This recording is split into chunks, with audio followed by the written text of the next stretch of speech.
abstinencia neonatal a sustancias psicoactivas y cuál es el panorama en Colombia.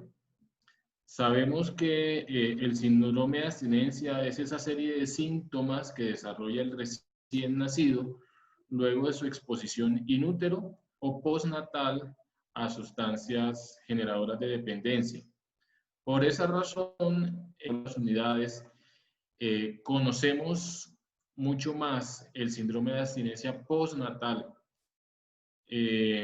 También existe y en algunos entornos de abstinencia prenatal.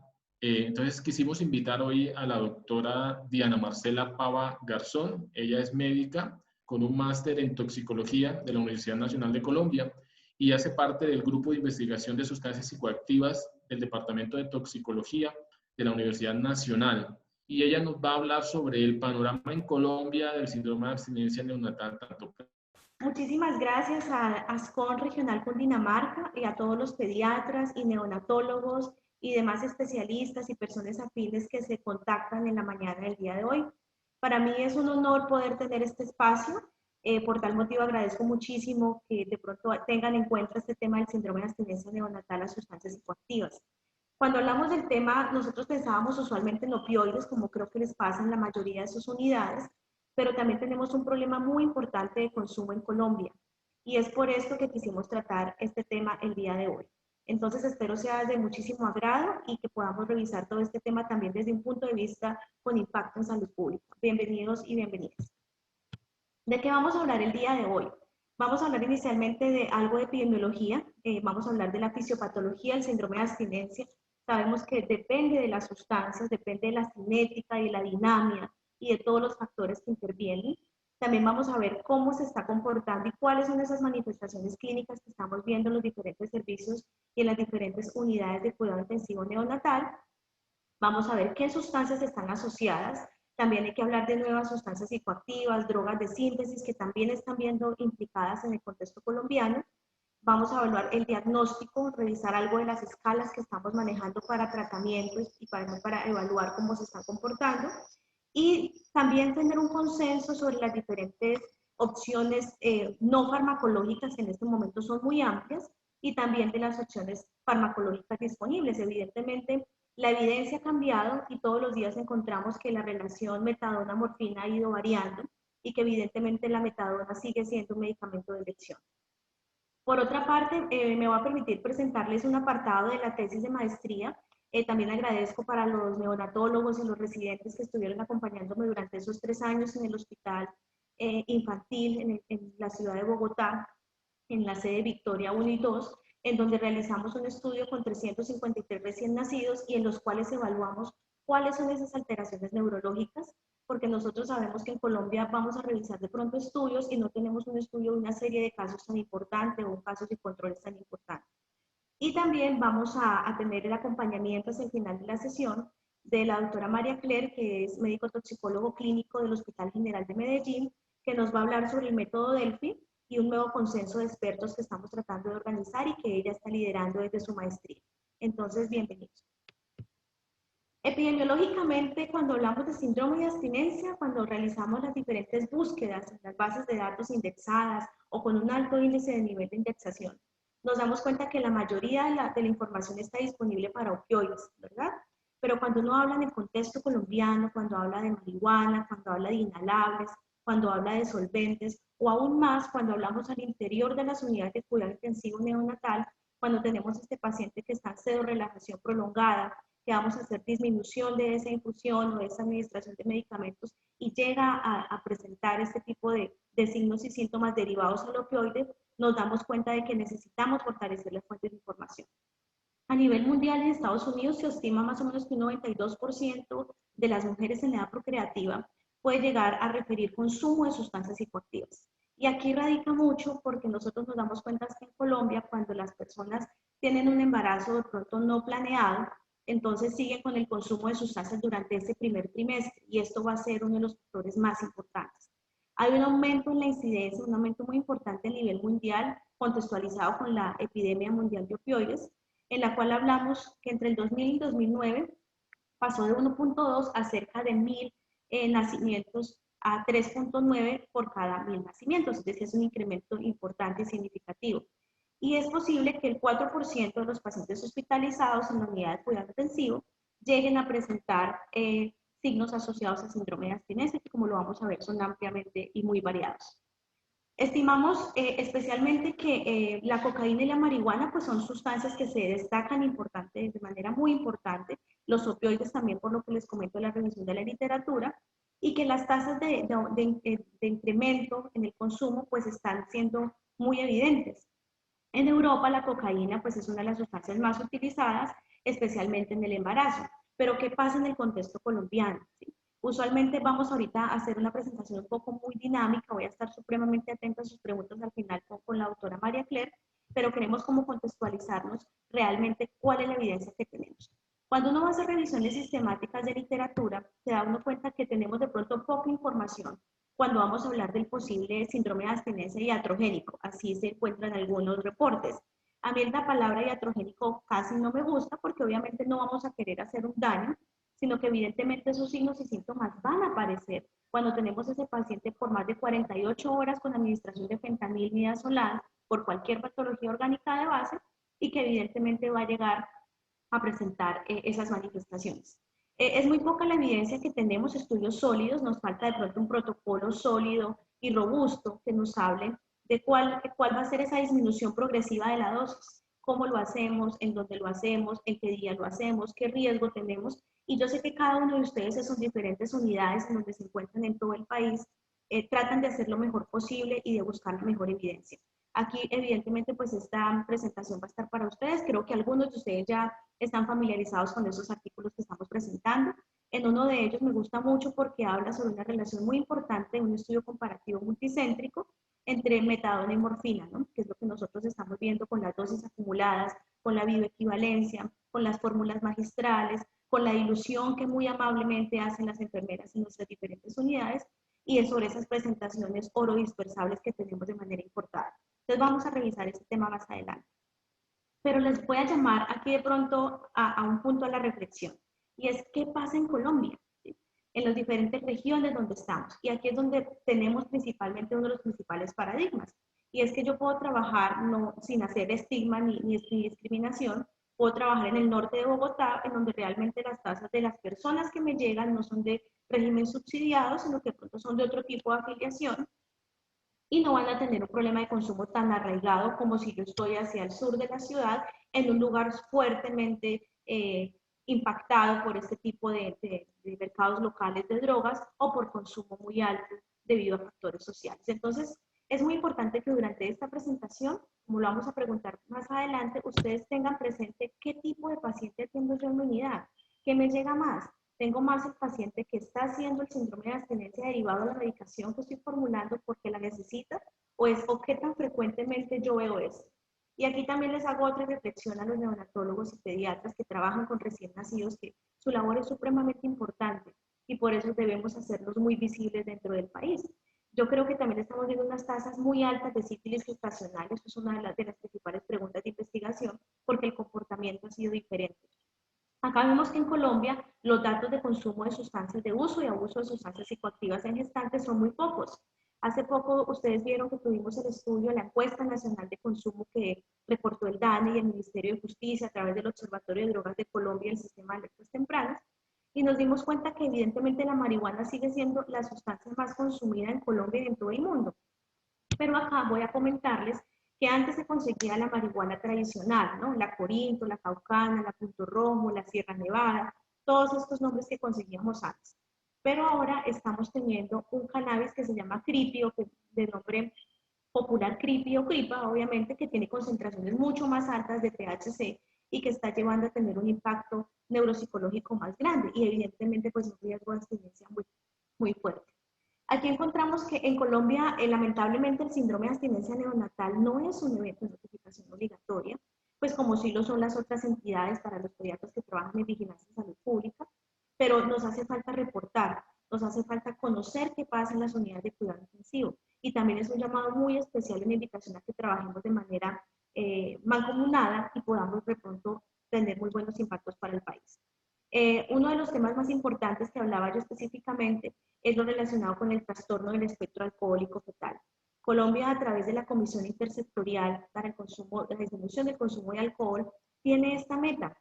Y aquí todo el equipo de hematología del país es supremamente importante que participe. Hacia el final vamos a dejar como un tema abierto, porque en el trastorno del espectro alcohólico fetal tenemos una deuda casi de 10 años en parte de normatividad y en parte de que tenemos que tener acciones de prevención, no solamente en los servicios de neonatología cuando ya lo veamos o cuando ya lo sospechemos, sino también a nivel de las unidades de ginecología y obstetricia de alto riesgo. El trabajo intersectorial es supremamente importante, el trabajo institucional y también extrainstitucional lo es aún más, y también el impacto en políticas públicas. De pronto, haciendo una reflexión, ustedes son un gremio muy importante y ahora con la pandemia de SARS-CoV-19 vemos que muchas veces se salen de muchos contextos a la hora de hablar de las personas que están al frente de estos pacientes y ustedes son muy importantes para el país. Entonces hace falta de pronto ser un poco más visible y abrir la puerta para participar en este tipo de políticas públicas. En Colombia, cuando vamos a revisar los datos de SUICAT, a través del Observatorio de Drogas, encontramos 80 casos de síndrome de abstinencia neonatal o de signos y síntomas que sugieran este tipo de cosas. Entonces viene la pregunta orientadora. Doctor o doctora, o las personas que están al otro lado de su ordenador, ¿qué caso recibe usted en su unidad? ¿Sí? Que era lo que yo preguntaba. ¿De qué lado estamos? Los neonatos con requerimientos de pseudoanalgesia prolongados mayor de 48 horas, según literatura de 2 a 5 días, que tengan intubación neurotraqueal, enfermedad por membrana hialina, hipertensión pulmonar, sepsis, cualquier otra de estas complicaciones, o está usted ubicado en una unidad de cuidado intensivo neonatal, donde frecuentemente vea adolescentes que tienen sus hijos o mujeres que tengan sus hijos y que puedan estar desarrollando un síndrome de abstinencia neonatal. Atiende usted a personas en situación de habitabilidad en calle, en el cual es muy riesgoso que esto suele suceder. Entonces, de aquí en adelante vamos a empezar.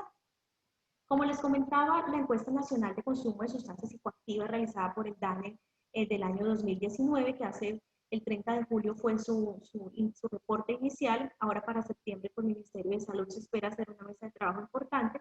Destaca especialmente que hay algunos departamentos importantes donde el consumo está. Entonces, aquí voy a traerlos a relación por si se encuentran ubicados en ellos. Risaralda, Caldas, Quindío, Tolima, evidentemente Bogotá, Distrito Capital, Bolívar y el departamento de Antioquia, evidentemente por la gran densidad. ¿Y qué vemos acá? No preguntamos por signos y síntomas de síndrome de abstinencia, preguntamos por gestantes que consuman sustancias o mujeres en gestación, pero de ahí hacia adelante no vamos. Cuando hicimos la revisión especial de literatura para Colombia, encontramos que muchos reportes están siendo por el grupo de ginecología de alto riesgo obstétrico, pero en la parte de neonatología con otras sustancias tenemos muy poco. Y entonces voy a evidenciarles por qué. En este gráfico encontramos el consumo de sustancias en gestantes en Colombia el año 2016 a través del SUISPA y del SUICAT y vemos que evidentemente la marihuana es la sustancia que ellas más han consumido durante el embarazo, también el cigarrillo, la nicotina, las bebidas alcohólicas, las benzodiazepinas, que como ustedes saben están siendo un problema muy importante de salud pública con los medicamentos, la cocaína y también algunos inhalables. Particularmente en este estudio que doy los agradecimientos al Hospital de la Victoria, a todo el equipo de la UCI neonatal, a los docentes de la Universidad Nacional, que por años han sido supremamente didácticos y muy emprendedores, nos hemos dado cuenta que cuando hablamos de solventes podemos llegar a tener casos de teratogenia muy importantes y tenemos un reporte de caso asociado que vamos a mostrar más adelante. Cuando hablamos de la fisiopatología del síndrome de abstinencia, dice uno, aquí puedo tener de todo, teniendo en cuenta que en Colombia hay una gran posibilidad de adulteración de las sustancias. Es decir, que lo que a usted le estén vendiendo, pues no sea lo que realmente dice ser. Entonces, evidentemente tiene que ver con las facultades o propiedades de la sustancia, también con el paso de esa sustancia y con el que sea altamente liposoluble, que pase esa barrera placentaria, y también con los receptores y la unión a proteínas, con ese coeficiente de partición y con esa interacción toxicocinética y toxicodinámica que pueden llegar a tener a nivel inútero. Exactamente no se conoce cuál es la fisiopatología del síndrome de abstinencia. Como les comento, depende de cada sustancia y pues intervienen bastantes factores en este caso. Pero a grosso modo y generalmente, ¿qué tiene que ver? Los invito a que visiten la página de NIDA, el Instituto de Drogas de Estados Unidos, y revisemos las publicaciones de la doctora Volkov. uno se queda de pronto muy aterrado y cada día aprende más de todos los aspectos neurofisiológicos de las adicciones. Y no solamente el problema de la adicción, sino también el problema del consumo y del impacto a nivel neurológico que tiene el consumo.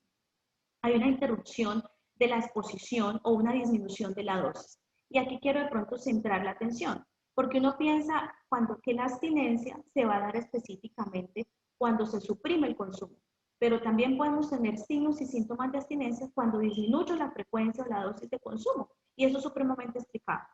Hay interacción con diferentes neurotransmisores, serotonina, dopamina, con acetilcolina, con noradrenalina, por eso podemos tener cuadros serotoninérgicos importantes, en algunos cuadros muy importantes a nivel neurológico, y alteración de la neurotransmisión y la dinamia en donde intervienen segundos mensajeros a través de todo eso.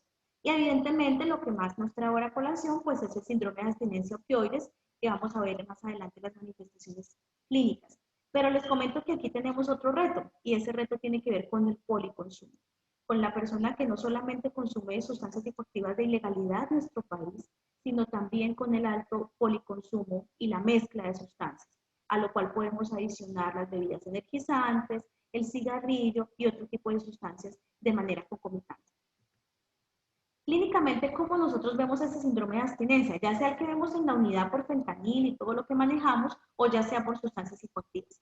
Pues que ese neonato, entre los 0 y 28 días, vamos a encontrar que tiene alteraciones en la transición del sueño y vigilia, tiene irritabilidad, alteraciones en el patrón de sueño, ansiedad, alteraciones de la succión, hiperfagia, emesis, manifestaciones gastrointestinales que ustedes muy bien las conocen, compromiso muy importante en esa ganancia de peso esperada, alteraciones autonómicas, movimientos anormales, veo que han estado muy de la mano con el equipo de neuropediatría, de hecho la tesis que les comento se realizó con rotación en el Hospital San Vicente Fundación y con el equipo de neuropediatría que realmente agradezco muchísimo. Con los movimientos anormales y con incluso convulsiones, como por eso hablaba de neuropediatría, que nos explicaban realmente qué puede llegar a ser una convulsión. Y algunos factores protectores que describe la literatura que están dados de pronto por la edad gestacional de que sea pretérmino. Y aquí tenemos otro gran reto y son esos prematuros, ¿sí? Es decir, ese grupo que se va a comportar diferente y que realmente los estudios no soportan ahora mucha evidencia. Estas son algunas fotografías y aquí en adelante las fotografías son propias del estudio con autorización de su uso a través del mismo. Nosotros veíamos en la unidad de cuidado intensivo básico del Hospital La Victoria CD1 que queda al frente del San Juan de Dios, cuando era San Juan de Dios hace muchos años, y nos decían, están llegando muchísimos pacientes, hijos de madres consumidoras, ¿y qué está pasando con el consumo? En ese entonces la preocupación no era que yo estuviera disminuyendo la relajación, sino la preocupación era el consumo. ¿Y por qué era el consumo allí? Evidentemente aquí quedaba cerca la L, el Bronx, San Victorino, medicina legal, toda esta parte que ha sido bien afectada por el consumo y por los mercados locales de drogas, evidentemente pues los niños tendrían que tener este impacto también en este caso. Entonces, vemos importante la alteración en la adaptación neonatal, un Apgar bajo, complicaciones neurológicas importantes, que vamos a mostrarles ahorita en el estudio, complicaciones metabólicas y trastornos hidroelectrolíticos, compromiso del equilibrio ácido-base, alteraciones gastrointestinales y obviamente relacionado con esa disminución del tiempo de retirada de las analgésicas. Hay una hiperactividad adrenérgica y evidentemente hay un compromiso neurológico especialmente muy destacado con esos reflejos primitivos y con el tono muscular, como lo vamos a ver alrededor del estudio. Aquí tenemos uno de los signos y síntomas. Este paciente es hijo de una pareja que tenía muy arraigado el consumo de bazuco, es decir, de base sucia de coca, y que evidentemente tenía un compromiso del tono, vamos a ver más adelante algunos videos, y tenía una evaluación neurológica bastante comprometida. Muy bien.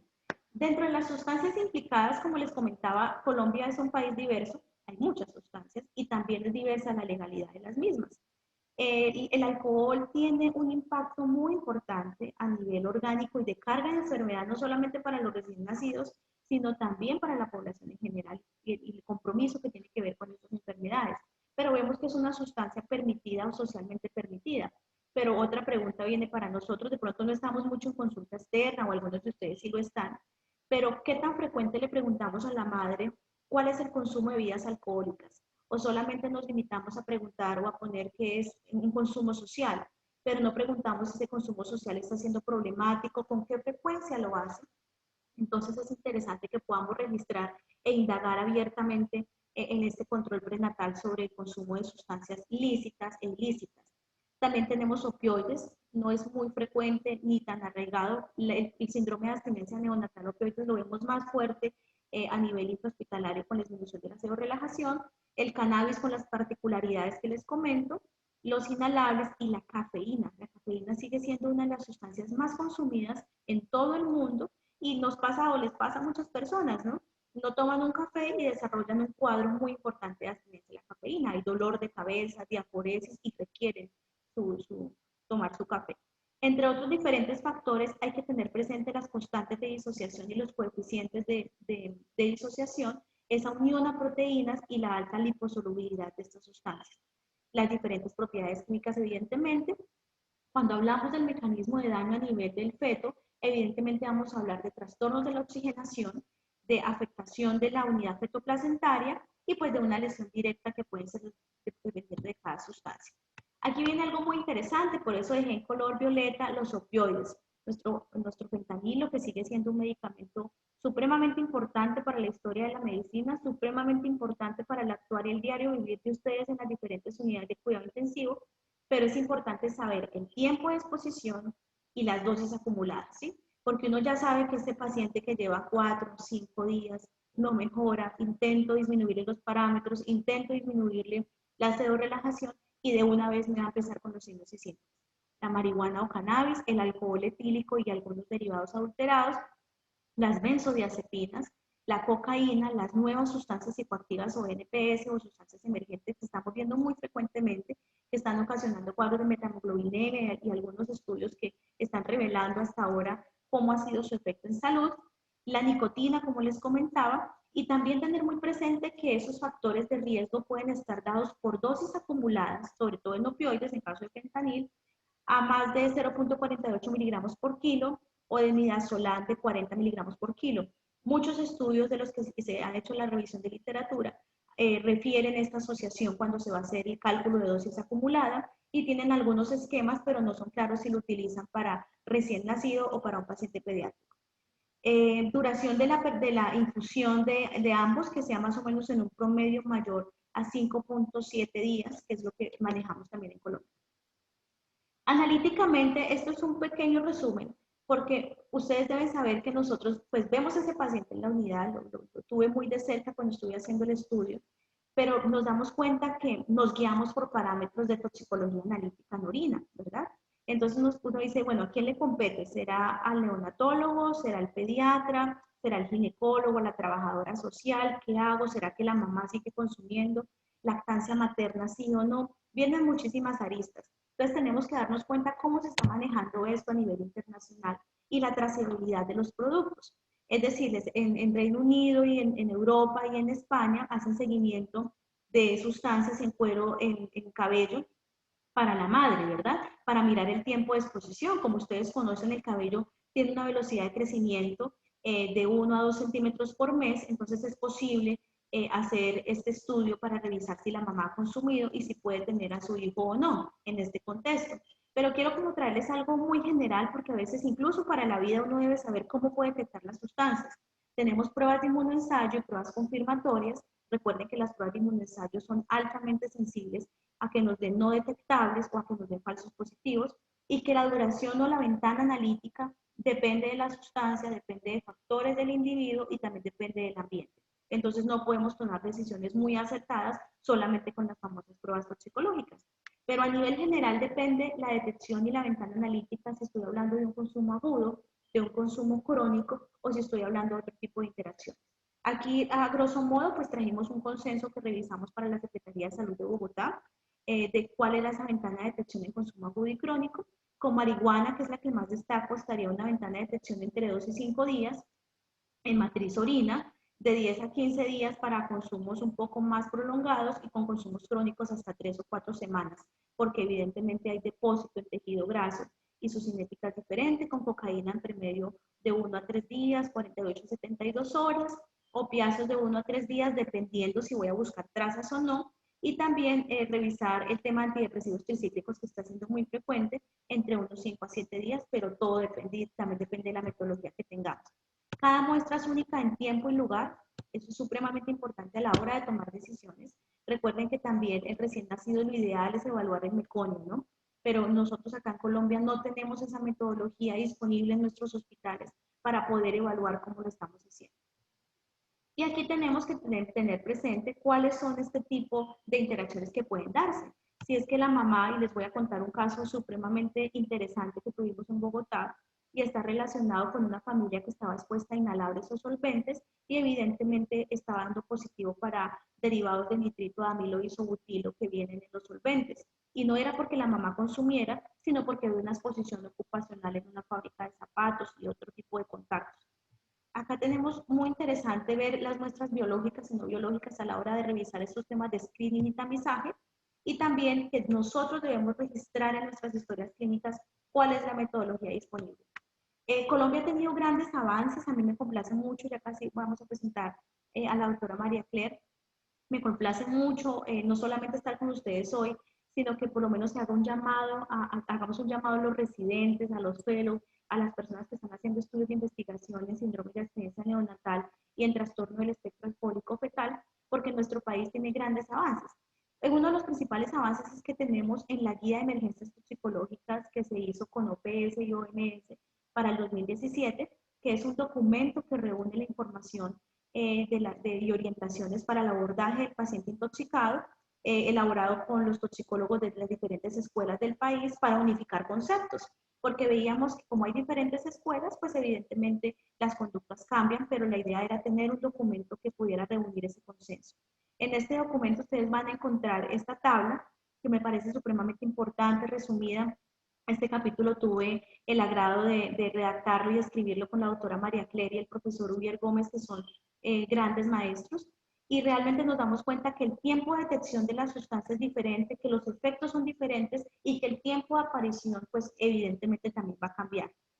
También tratamos de hacer mucho énfasis en educación en las unidades de cuidado intensivo para que estén muy atentos de que puede que aparecer los síntomas de inmediato o pueden demorarse 72 horas en aparecer. Entonces hay que estar supremamente atento en el caso de sustancias psicoactivas. Entonces los invito para que con más detenimiento y un poco más de tiempo podamos revisar este cuadro. Aquí está el documento, también muchos de ustedes lo tienen, también vamos a tratar de dejarlo al igual que la literatura que les acabo de mencionar. Este documento, este estudio es el que tiene a cargo la doctora María Claire, del cual les voy a hablar más adelante, que es la unificación de un consenso colombiano, porque estamos dando respuesta a una necesidad que tiene el país. Y aquí es el estudio que les hablo sobre las alteraciones neurológicas presentes en neonatos hijos de madres consumidoras de sustancias psicoactivas atendidas en el Hospital La Victoria, sedes 1 y 2 de la ciudad de Bogotá. Los que son de Bogotá sabemos que la sede 1 queda sobre la 10ª, ¿sí? En un sector muy especial donde queda el Hospital de la Samaritana, donde queda el Hospital Dermatológico Federico Lleras y donde antes estaba el San Juan de Dios. Y la sede 2, pues evidentemente en el barrio 20 de Julio, en el Hospital de la Victoria. Era un estudio que no solamente tuvo interés académico, sino también tuvo un interés muy personal, porque este tema del síndrome de abstinencia fue como mi pauta para comenzar a hacer maestría en toxicología. Siempre estaba en la línea del grupo de sustancias psicoactivas y para mí era un reto revisar qué estaba sucediendo. Entonces voy a darles algunos apartes. Tuvimos alteraciones morfológicas y teratogénicas relacionadas con un reporte de caso de sindactilia y artrogriposis en un hijo de una habitante de calle, una persona en situación de habitabilidad en calle, en la cual presentó este tipo de manifestaciones y la madre durante todo el embarazo había consumido solventes o inhalables y sobre todo en el primer trimestre y el último. Entonces, eso también fue un reporte de caso. Revisamos algunas medidas antropométricas importantes para darle un consenso. Tuvo una parte bien interesante en los aspectos sociodemográficos. Revisamos acá el consumo de sustancias psicoactivas durante el embarazo, cómo se comportó, hacer de pronto, revisaban nombres populares, cerveza. Ustedes saben que en Colombia las personas siguen pensando que tomar cerveza durante el embarazo, sobre todo en algunas regiones del país, puede ser acertado. Pues hablan del edema, de la diuresis, y es una concepción demasiado errada y demasiado equivocada por el espectro alcohólico fetal que nosotros conocemos. Evidentemente también hablaban del aguardiente. El aguardiente es una bebida muy propia de nuestro país. El cigarrillo, también seguían consumiendo cigarrillo, marihuana, otros tipos de consumo, esnifaban perico, licores artesanales, lo veíamos mucho, y algunas personas con benzodiazepinas. También evaluamos si fue la exposición un mes antes, durante el embarazo y el consumo general de sustancias psicoactivas. Aquí vemos algunos nombres populares que ustedes pueden de pronto conocer a la hora de hacer esa anamnesis a las madres o indagarlas. La mezcla de Chamber, que es esa mezcla de un alcohol antiséptico, que es alcohol etílico al 70% con frutiño o con otro tipo de colorantes. Guarapo, que es una bebida artesanal muy colombiana. Pistolo, ¿sí? Diablito, que es bazuco con marihuana, y otro tipo de sustancias a las cuales íbamos nosotros de manera muy importante revisando qué pasaba. Cuando vamos a hablar de los reflejos alterados, veíamos fijación visual, hociqueo, suspensión vertical, cócleo palpebral y glabelar altamente comprometido. La relación entre el consumo general de sustancias y la alteración de los reflejos neurológicos, especialmente lo subrayo en negrilla, es el moro, que sabemos que es el principal, el reflejo de tracción y de suspensión horizontal, que fue lo que más vimos. Y como les comentaba, la muestra fue de 353 recién nacidos y se presentaron 2 casos de dismorfismo relacionado con síndrome alcohólico fetal, ahora conocido como TIC o trastorno del espectro alcohólico fetal. A madres habitantes en situación de calle, ausencia de reflejos de tracción, mucho compromiso en el tono de estos pacientes, y el reflejo pupilar, evidentemente, como ustedes lo conocen, no fue fácil de evaluar. También agradezco en esta ocasión para extender un agradecimiento a la doctora Serrano, Carolina Serrano, del Hospital General de Medellín y del Hospital San Vicente Fundación en ese momento, porque no era fácil evaluar un recién nacido a nivel neurológico, y evidentemente se aprendió muchísimo, y también el doctor Cornejo en ese entonces de la Universidad de Antioquia. Aquí les enseño algunas fotografías de este estudio tan importante. Es un estudio del país para el país. Y evidentemente pues vemos el dismorfismo del síndrome alcohólico fetal, muchos compromisos dermatológicos, tracción, succión, moro y suspensión horizontal comprometida. Ese es el reporte de caso del paciente con artrogriposis y sindactilia. Era muy complejo establecer una relación de causalidad, es decir, qué fue por los solventes, pero al indagar, pues estas madres, ustedes saben que no tienen muy buenos controles prenatales. Muchas de ellas cero control y también tienen enfermedades infecciosas asociadas, sino que fue un reporte muy importante porque el consumo de solventes inhalables era casi diario, entonces era el factor de riesgo como más importante en este caso. Evidentemente necesitamos capacitar en valoraciones neurológicas al personal de nuestra unidad. No solamente hablar de síndrome de abstinencia por opioides, compromiso neurológico, manifestaciones gastrointestinales, alteraciones disautonómicas, sino también pensar en otras alteraciones que yo puedo ver al momento de la adaptación neonatal. Aportes en la investigación para nuestro país, a la cual abiertamente invito a sus residentes, a todos los neonatólogos que nos acompañan, a los pediatras que tienen su grupo de investigación, a que se centren en este tema también, que es muy importante. Evidentemente las puertas del ministerio muy abiertas para este tema, y la evidencia de alteraciones en el examen neurológico en los primeros días, y que en Colombia pues no hay reporte de unos estudios específicos sobre el uso y abuso, a diferencia de estos que les mostré, y el que les va a hablar la doctora María Claire más adelante, que es un estudio supremamente importante con datos muy similares. Acá encontramos ¿cuándo puedo sospechar de un síndrome de abstinencia? Evidentemente el antecedente materno, pero cuando hablamos, si estamos hablando del pediatra que está en pseudo-relajación o administró esta medicación por bastante tiempo, pues ya sabemos si nos vamos preparando. Entonces el médico va diciendo, ya casi me toca disminuirle el fentanil para ponerle la metadona, voy alistando la metadona, ¿será que tengo metadona? Va pensando en eso porque sabe que se va a presentar casi en un 50% de los casos. El neonato altamente irritable, alteraciones en la piel, microcefalia o signos de retardo del crecimiento intrauterino, y con algunos paraclínicos como les mencionaba. ¿Qué es clave para ustedes? Ese inicio del destete respiratorio y esa suspensión o disminución de la infusión de la pseudoanalgesia prolongada es el principal factor de riesgo para que mi paciente presente signos y síntomas de síndrome de abstinencia neonatal. Diferentes escalas de severidad, sé que muchos de ustedes las utilizan, muy juiciosos con Finnegan modificado, con WAD1, que usualmente la tienen muy presente, creo que es la que más estamos utilizando para el tema de cuidado intensivo y cuando presentan esa pseudorelajación prolongada, y algunas otras escalas que están diferenciadas. Pero ¿cuál es el reto? El reto es que están diseñadas para abstinencia a opioides, no todas las abstinencias son opioides, como les mencionaba en el caso de las sustancias psicoactivas, y más en el contexto colombiano, y en neonatos a término. Pero ¿qué pasa con esos prematuros? ¿Cómo hacemos esas revisiones sistemáticas para ese prematuro extremo, para todo lo que ustedes conocen? Ahí también tenemos un gran reto. Evidentemente, la escala de Finnegan podemos emplearla durante los 3 primeros meses. También tenemos que ver algunos parámetros evaluados en ellas, ustedes lo conocen muy bien, pues fiebre, movimientos anormales, temblor esencial, insomnio y alteraciones gastrointestinales, entre otras. Acá está la escala muy bien conocida por ustedes. Sabemos que puntuaciones por encima de 16 evidentemente nos hablan de un síndrome de abstinencia a opioides severo. No es prudente utilizar Finnegan para otras sustancias psicoactivas. ¿Sí? Ahí evaluamos el ASIS y otras cosas que también lo vemos para poblaciones y que más adelante les va a explicar la doctora María Clara. Aquí encontramos esta escala que creo que es una de su mano derecha en las diferentes unidades y en la cual nosotros podemos evaluar específicamente cómo se está comportando ese paciente y si tiene un riesgo o no de síndrome de abstinencia derivado a esa pseudorelajación prolongada.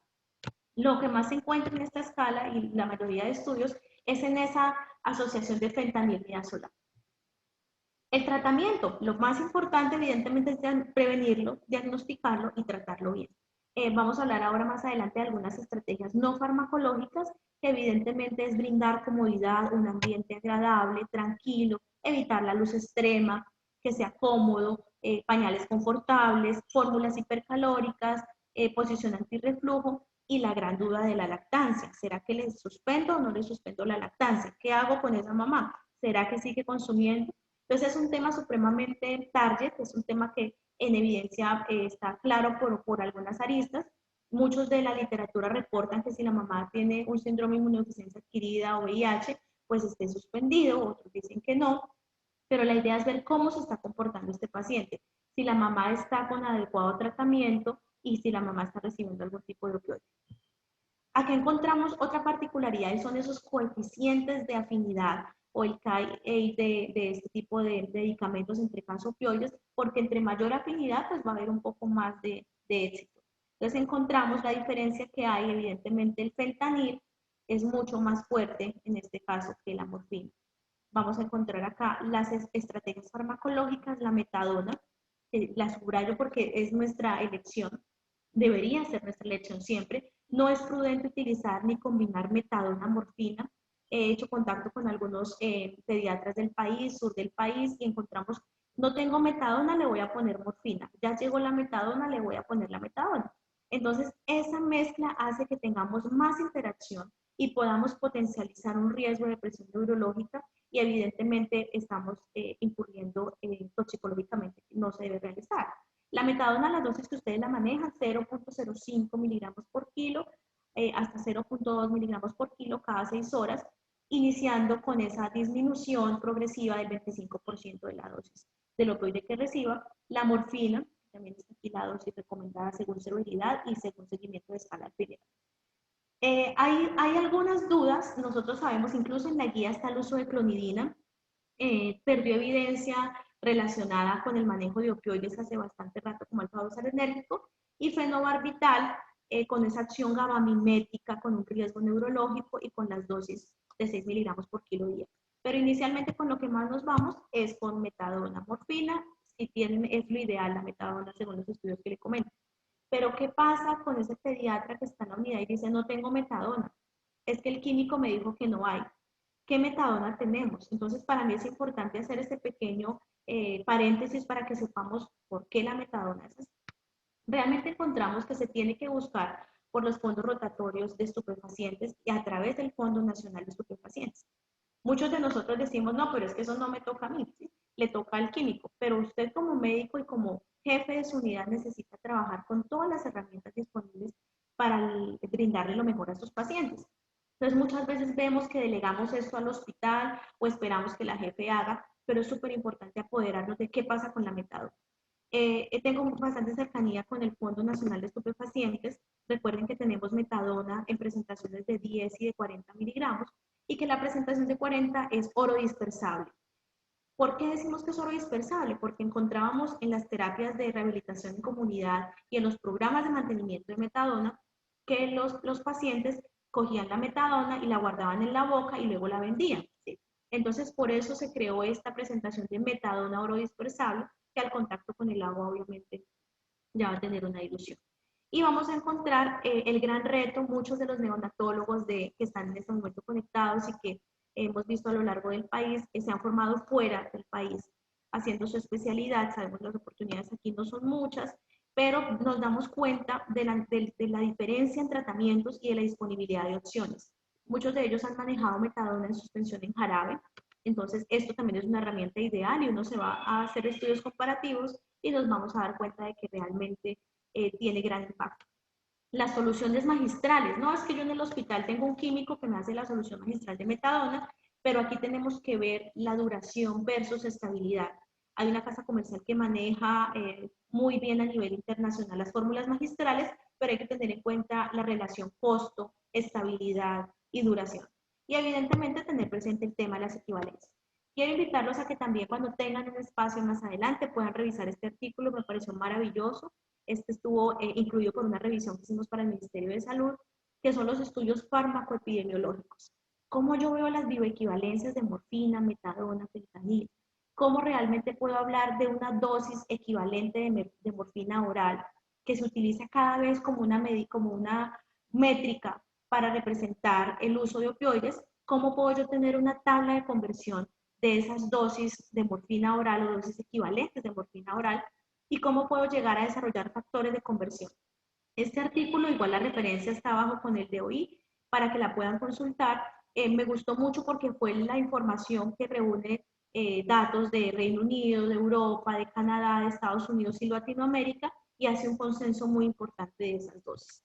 Aquí encontramos algo muy especial, de pronto algunos pediatras y neonatólogos lo usan mucho, está relacionado con el uso de desmedetomidina, ¿sí? Con ese uso de alfa-2 agonistas, ¿tiene indicación? ¿No tiene indicación? En el momento no la tiene.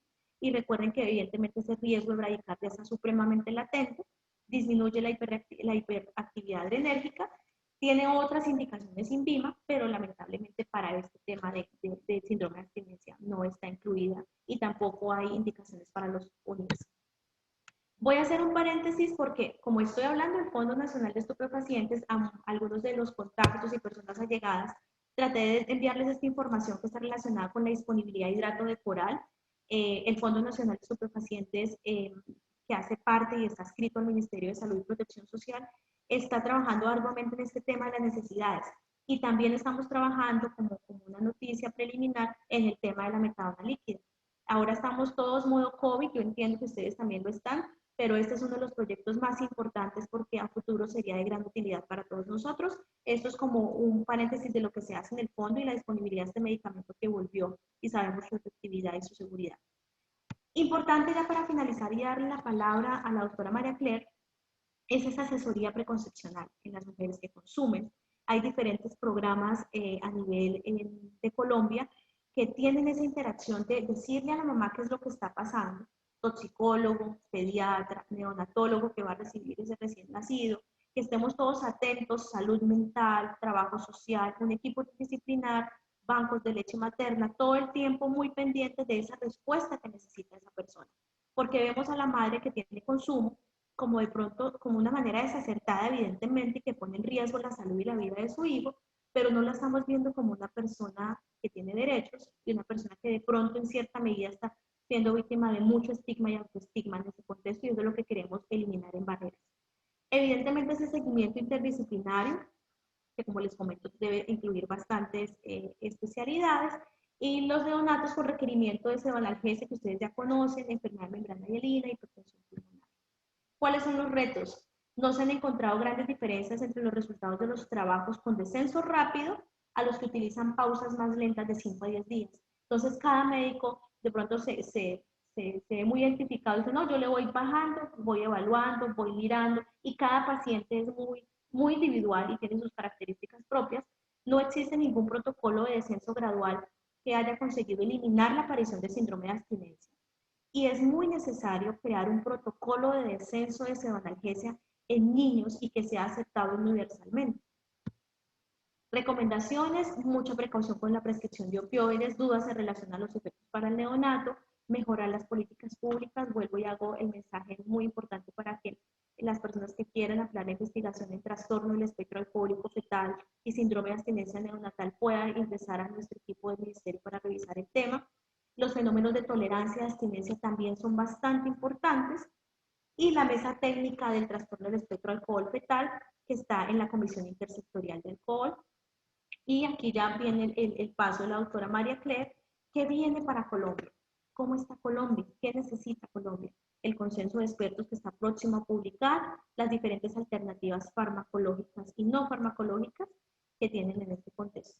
Finalmente, estimados neonatólogos y pediatras que trabajan en neonatología y todas las personas que tuvieron este espacio, lo que convierte la vida en una bendición, pues no es hacer lo que nos gusta, ¿sí?, sino que nos guste lo que hacemos, y yo sé que ustedes están haciendo lo más importante por los neonatos de Colombia. Muchísimas gracias y buen día.